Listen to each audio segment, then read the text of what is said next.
steel trunk in which the money was. How the termites got in there and how they love the money of currency of India, I don't know. But I have a suspicion somebody brought some of that money and put it in there, took the real money out. Oh, what do I you know. think? Anything can happen, of course. But a story like this, it would be the last place you'd expect your money should be safe in a bank.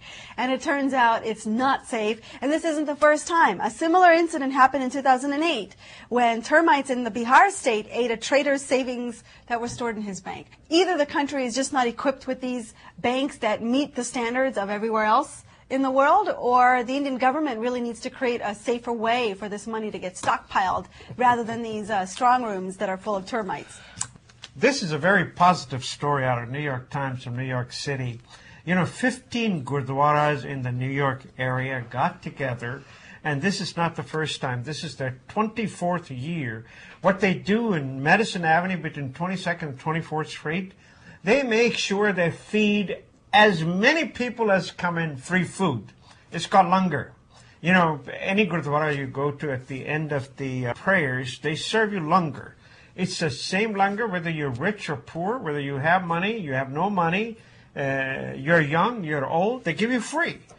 And that's what they did in New York City, and these people took loads of food. You know, they were ready with food for 7,000 to 8,000 people. Let me guess. That's a lot of food to give away.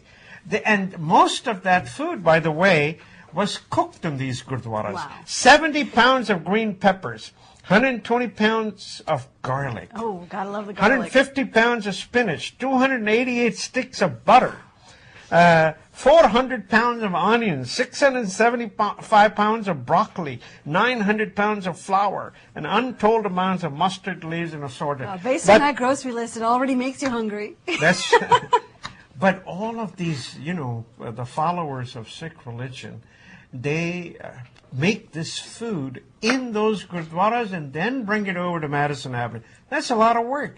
And they gladly do it because they want to make sure that the world knows what Sikhism is. If you remember from a few years ago, we did a story right on this show about the Golden Temple, how the Golden Temple does this. In fact, most of the temples that are located in the northern part of India, the Sikh Gurudwaras, they have this. This is not something that Madison Avenue is doing different. This is a practice that they brought over from India that has been in practice for hundreds of years. Centuries, you know. And people have been cooking and providing meals, and in fact, bringing the community together, and everybody's equalized in that community during this event. So that concept they've promoted here, and I think it's a great concept because it promotes that kind of cohesiveness within the community. And by the way, almost every gurdwara here will invite you every Sunday, particularly Sunday, they have the prayers, you know, they call them satsang and kirtan and others. After it's over, generally it's about 1 o'clock. I'm giving you time because many of you, if you want to eat Indian food, go to any of the gurdwaras. There are at least temples. 5 or 6 There's a lot right of around temples Washington, that do this D.C. and try this. You know, it's good food. And in fact, totally you can get variety because, you know, the South Indian temples have South Indian fare, North Indian temples have North Indian fare. That's right. So you can not only just go and eat, but you can sample all the different cuisines across India in the process. So it's pretty neat. Generally Saturday and Sunday. You know, when I was a bachelor, when I was here in Washington, D.C. It's the best place to go. Every Sunday I would go to the Military Road Gurdwara and take my langar because that was the only Indian food that I ate because otherwise, you know, I had to eat McDonald's and the others. So it was a good way to celebrate, you know, not only God, but have good food. It's amazing how much the world can change in just a decade. You know, 10 years ago, bottled water was all the rage. You had to walk around with your plastic bottled water everywhere. There was 10 new brands. We were paying dollars out of our pocket, blowing money on bottled water. Hated it. But many of us, probably my parents and that generation, said this was the silliest thing they'd ever seen.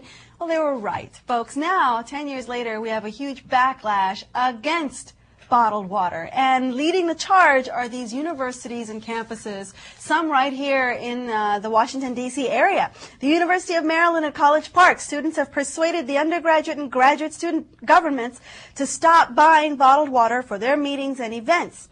and instead have large pitchers of tap water. Washington University in St. Louis has adopted a ban in the hopes of alleviating the waste going into landfills.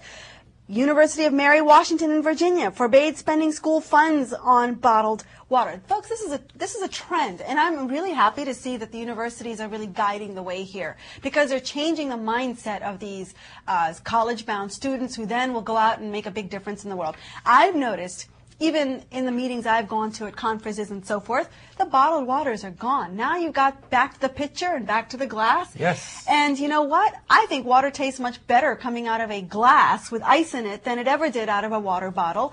I'm so happy to see that these bottled water, the whole fashion sensitivity around this is waking up. It's no longer cool to have a plastic water bottle because everybody knows that's a greenhouse gas causer. That's and right. It's just more cool now to have a refillable one. I am not a big fan of bottled water, but I see a lot of people carrying it. It's still there. It's going to take time. It's not needed. You're so right. It's not needed. We should move away from it. We should, but some of the things that are interesting things that you realize, and the person that wrote this really did a good job analyzing it. Part of the reason we don't drink water out of water fountains are like phone booths. They're hard to find. You can't find them anywhere. It's because of that whole bending down with the stream of water coming. No, but wait. Water fountains are by law. They're supposed to be there. They have to be there. But people don't use them very often, if you've noticed. They've been instead toting around these water bottles because they don't want to use the water fountain because it's inconvenient the way it's designed. So part of this is they're creating new kinds of water fountains. They call them hydration stations or refilling stations, and they're designed now to let you fill up your bottle because it's always awkward to try to fill it in those water fountains the way it is today. So it just goes to show you that these kinds of things have sweeping change in ways we don't even anticipate. But what I would like to see? Public, the city government, the municipality government, put water fountains at certain locations, just like they have toilets. There are public toilets available. There should be public water fountains available. Of course, they are available in parks and wherever the games are being played. But it should be. In the olden days, I remember, it used to be on the streets.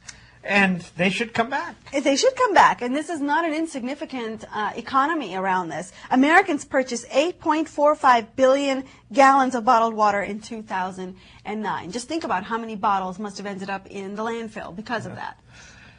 Moving on, folks, the Drug Enforcement Agency's work is all cut out. You remember, it used to be that the drug dealers will cross over the border, and now there are walls up there. Once they had the walls, these guys dug tunnels, air-conditioned tunnels, to export the cocaine up there. Now, this is a big deal what they found. They found a submarine, 74 foot long. And it was a pretty good engineering, even though many of the parts were from China. Where did they find it? They found it in the jungles